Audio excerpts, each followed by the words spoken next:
এই মেয়েটির ছিল অদ্ভুত শখ। প্রতিদিন তার খাবারের জন্য একটি ব্যাঙ দরকার হতো। একদিন দেখা গেল একটি ব্যাঙকে দড়ি দিয়ে বেঁধে রাখা হয়েছে। সে মাত্রই কোমা থেকে জেগে উঠেছে। চোখে আলো পড়তেই ধীরে ধীরে তার জ্ঞান ফিরতে শুরু করে। ঠিক তখনই সে সামনে আরেকটি ব্যাঙকে বাঁধা অবস্থায় দেখতে পেল, যে সাহায্যের জন্য চিৎকার করছিল।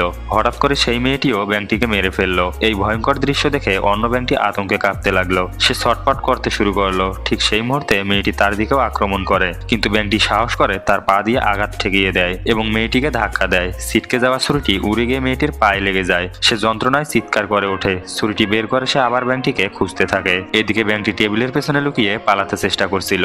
পালাতে গিয়ে ভুল করে তার মুখ থেকে একটা শব্দ বেরিয়ে যায়, আর সেই শব্দেই মেয়েটি বুঝে ফেলে সে কোথায় লুকিয়ে আছে।